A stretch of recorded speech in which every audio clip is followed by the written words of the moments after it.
Once again, I am in a graveyard, a cemetery, and this time again, Brookwood Cemetery in the leafy town of Woking, where I've come across something else that is of interest and has an Indian link to it. I asked a number of friends who they thought started or formed the Congress Party in India, which is the longest serving party, especially after independence. Most of them said Mahatma Gandhi or Jawaharlal Nehru, but the actual person who formed the Congress Party, who started the Congress Party, was an Englishman by the name of Allan Octavian Hulme. What a name, Octavian.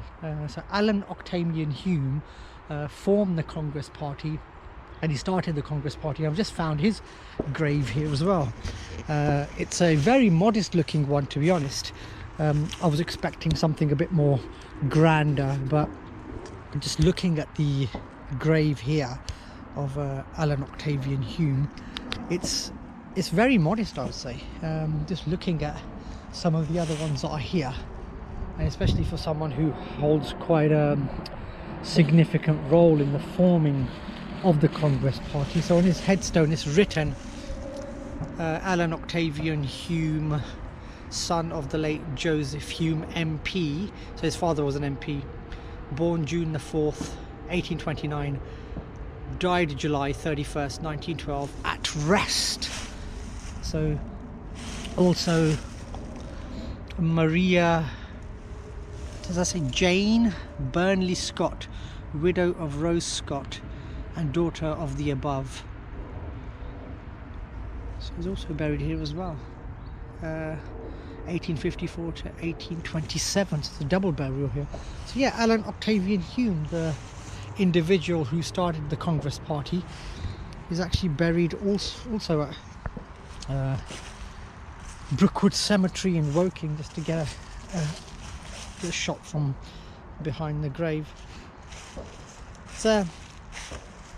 It's quite a unique headstone, I think, quite a unique grave, in that you've got stones laid out here in a rectangle, with the headstone slightly different, and just the way that the writing is. When you look around the other graves that are here, there's quite grand looking ones, and this is the person who started the Congress Party. So that's something different, I think.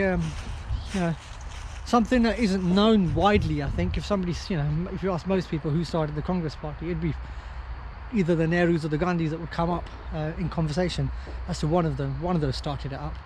But the actual history comes down to Allan Octavian Hulme, who wanted to start the party so that educated Indians would have a bit more say in governmental affairs, and it's something that the British actually objected to, and they almost put a stop to it entirely. And he actually came back quite frustrated, came back to England, but the party continued, and it became what it is today, through its various guises and forms, from independence till today. But that's just something different. I thought I'd bring to you, in that his grave was also located here. Who knows what else I'm going to find, because the more that I research here and the more that I find out about this place, obviously Michael O'Dwyer was buried here. That was of interest. The Tata mausoleums also here, they were of interest. So Allan Octavian Hulme just cropped up as to his burial was also at this cemetery as well.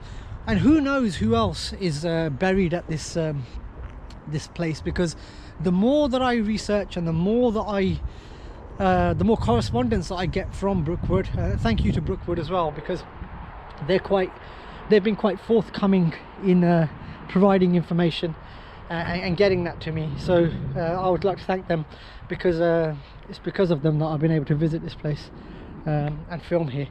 And it's something definitely unique that I'm finding. I never thought that a place such as Woking, which is quite a small town in Surrey, in the county of Surrey, has such an Indian link. So there's 3 places that I found here.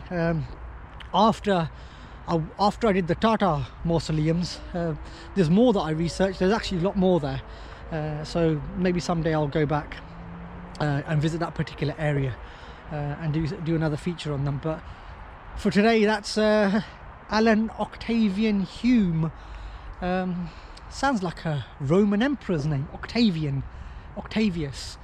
So yeah, from Brookwood Cemetery, that's my Allan Octavian Hulme summary for today.